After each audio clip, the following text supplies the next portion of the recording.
Om Namo Bhagavate Vasudevaya.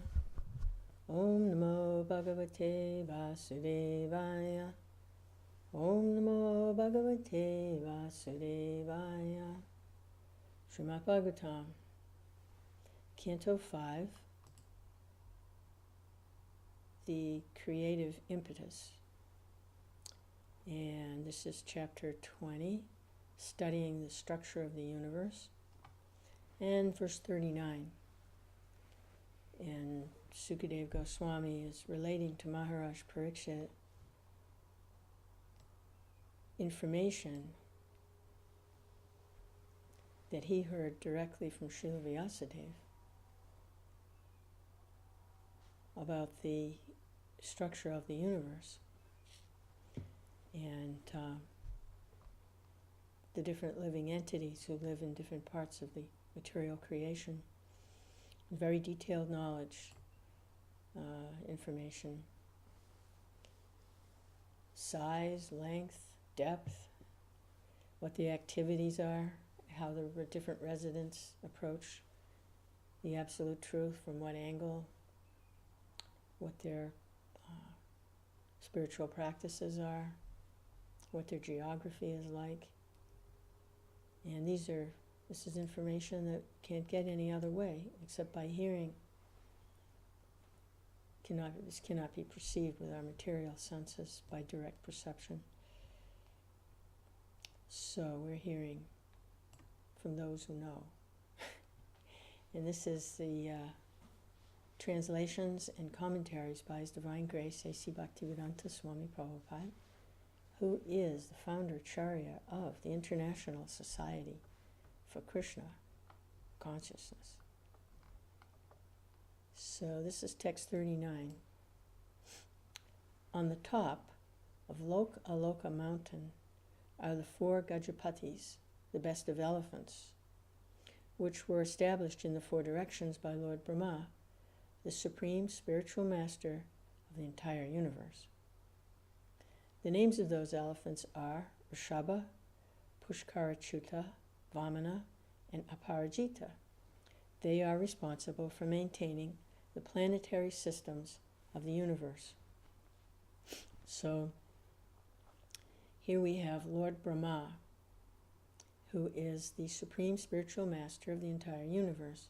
He's the first living entity, and he performs creative function for engineering the universe and arranging for the propagation of the universe. And we come in line of disciplic succession. We're hearing in line of disciplic succession from Lord Brahma, who realized the absolute truth, personality of Godhead, directly within the heart through austerities and meditation. And it was revealed to him in that way what his service was to the Lord, in the Lord's desire to facilitate the jiva souls who wanted to exercise their minute independence. They have to have some facility. That's this material world. And so here he's establishing in the 4 directions elephants who are responsible for maintaining the planetary systems. We're hearing from authority. This is what they're telling us. So if we don't realize this immediately, it's all right. Just listen. At some point, it will be realized knowledge. Listen with faith and devotion, and then the realizations will come that this is actually the truth. Text 40. There was no purport there. The Supreme Personality of Godhead is the master of all transcendental opulences and the master of the spiritual sky. Hmm. So there's more to this verse, but the Supreme Personality of Godhead is the master of all transcendental opulences and the master of the spiritual sky.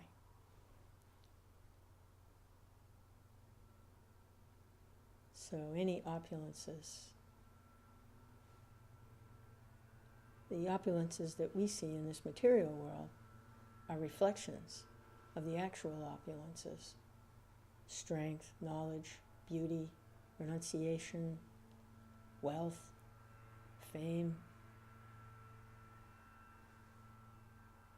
Strength, knowledge, beauty, renunciation, wealth, fame. Okay, there's basically 6 categories of opulence. And the Lord is the master of the real thing, the real opulences, transcendental opulences. But we can, by seeing in the material world these opulences displayed, in the spiritual world the opulences don't end. In the material world, someone may have a lot of wealth for a while, and they may have some beauty for a while, and they may have some fame for a while, because they're reflections. These are reflections of the actual opulences which are eternal in the spiritual world. The wealth is there unlimitedly all the time. The beauty is there unlimitedly all the time. It doesn't end. But because these opulences are reflected through a medium which is itself temporary and changing, then the reflection also is temporary and it changes. So the Lord is the master of the real thing, the original opulences. He's the master of everything. But he's referred to here as the master of the transcendental opulences and the master of the spiritual sky.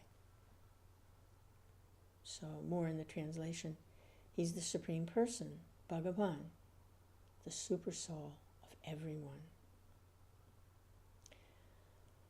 The demigods led by Indra, the king of heaven, are entrusted with seeing to the affairs of the material world.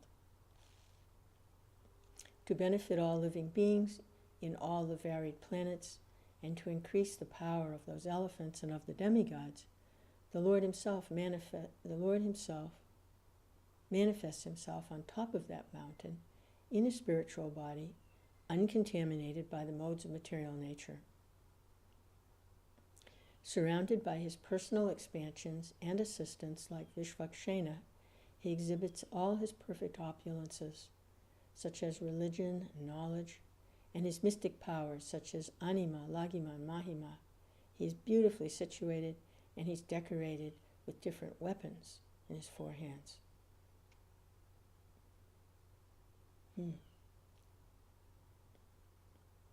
Okay, so this is the upper echelon.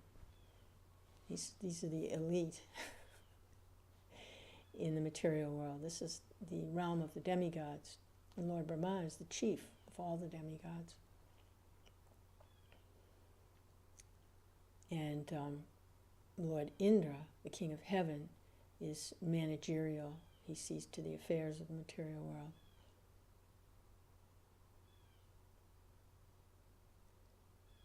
Interesting. And the Lord manifests himself on top of this mountain. It's called Loka Loka. So he incarnates, uncontaminated by the modes of nature, in order to empower the whole thing.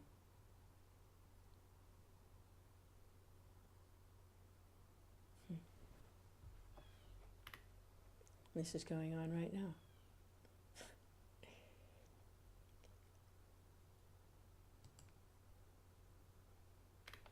It's so nice because in dealing with everyday activities and moment-to-moment interactions that most of us have to deal with, unless we're able to go completely into samadhi, which it's really attractive for a devotee to be able to go into samadhi, which is perfect trance of meditation, and non-involvement with the material world. But for most of us, we have a lot of interaction with maintaining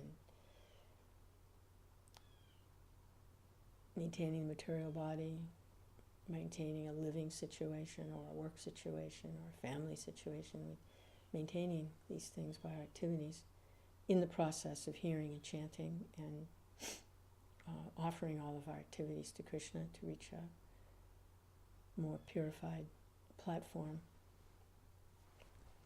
of devotion.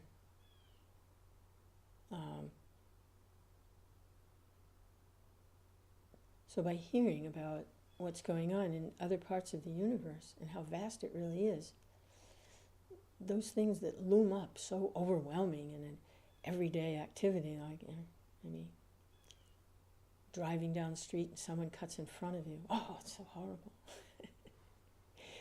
But if we have a perspective of the universe and the structure, and that our activities are taking place in just one very small part of the universe, this is Bharata Varsa. And then there are other activities, such as we're hearing about here, the abode of Lord Brahma, same universe, but just a different part, a different area. Things are a little differently arranged, relative time spans.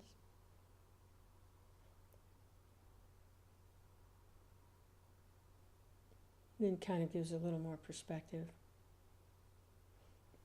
Sometimes people who just get an opportunity to travel a little bit on this planet, maybe if they live in the States, they might get to go to Europe or South America or India. Then they get a whole nother perspective. The world, it opens up so that in their everyday dealings, they have another perspective, which is very helpful. To appreciate the vastness of the creation.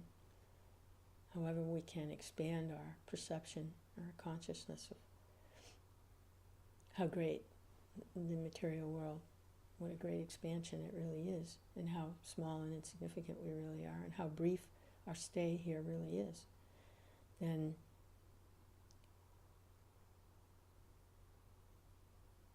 if we're not identifying so much with our self-worth and our self-value in terms of how much we can accumulate or accomplish in a very small, limited time span and area, and we can understand how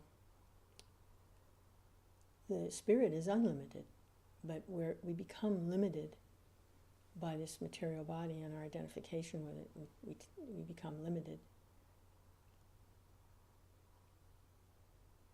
But when we can become free from identifying with this limited container or vehicle or vessel, and we begin to identify with our spiritual nature, which is eternal, full of knowledge, is unlimited like that.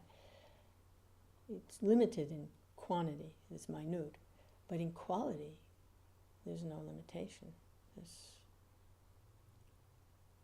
quality of the experience,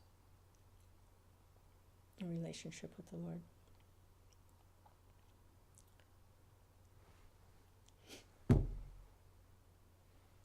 Then the stress and the anxiety of being limited, thinking that we're materially limited and that our time is limited. We only have a certain amount of years and then we don't exist anymore. We die. What kind of life is that? How can you relax or be peaceful or experience any kind of joy at any moment, knowing that at any time you're going to be destroyed? So the real happiness is in not identifying with this temporary situation, and by hearing about these other planets and other systems, it gives a little perspective. It's very nice. Opens things up. Text 41. The various forms of the Supreme Personality of Godhead, such as Narayan and Vishnu, are beautifully decorated with different weapons. The Lord exhibits those forms to maintain all the varied planets created by his personal potency, Yogamaya.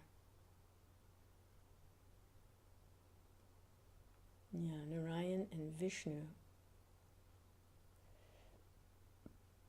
Mostly we have some information about Vishnu, four-armed form. He carries the club and the disc. These are weapons. Four-armed form. But also he has many other forms. 8-armed forms, 10-armed forms. And he's got a lot more weapons in those forms. So, it says he exhibits those forms, the ones with the weapons, to maintain the varied planets.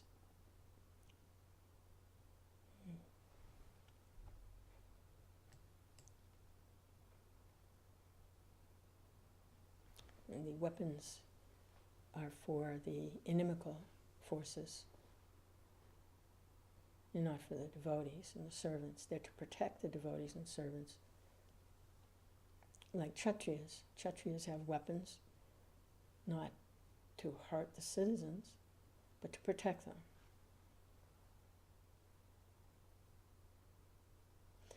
So those weapons are protecting the devotees, and they're maintaining the planets.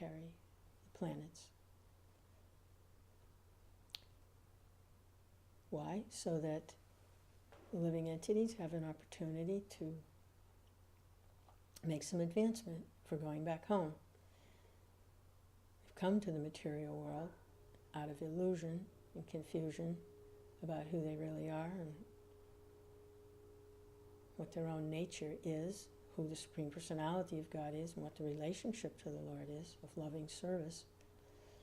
So the material world is an opportunity to revive that. It can be revived instantly by the association of a pure devotee, but it also may take some time. In most cases, it takes time by practicing and serving nicely, gradually making advancement into understanding who is supplying everything and who everything is meant for. So the planets are maintained for that purpose.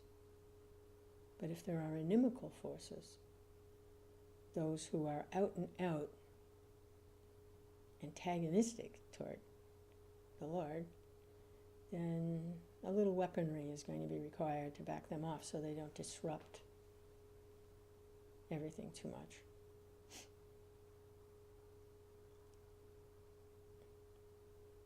And if they happen to be killed directly by the Lord, then they get liberation. So the Lord is all good.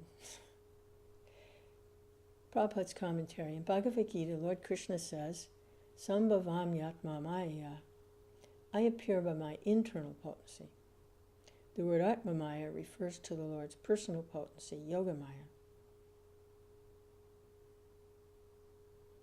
After creating both the material world and spiritual world through Yogamaya, the Supreme Personality of Godhead personally maintains them by expanding himself in different categories as the Vishnumurtis and the demigods. He maintains the material creation from beginning to end, and he personally maintains the spiritual world. Okay. The Lord creates both the material world and the spiritual world through his personal potency, Yogamaya.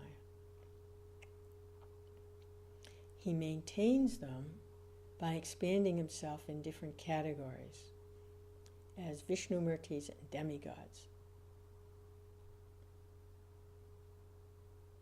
So he's maintaining the material world through the demigods. and he's maintaining the spiritual world through his Vishnu forms.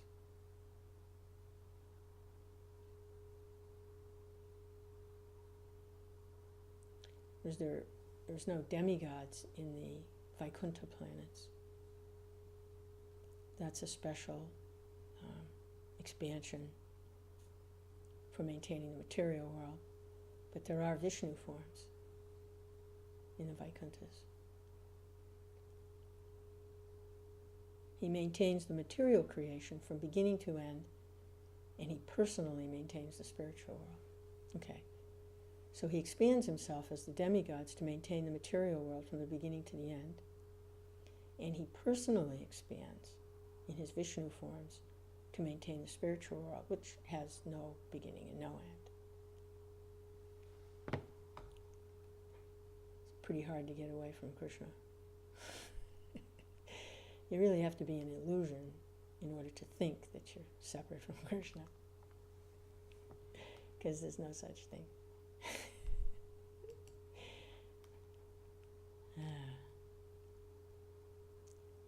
Text 42.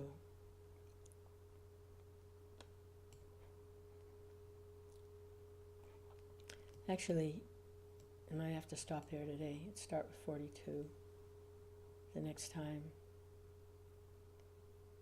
the Lord allows me. Hare Krishna.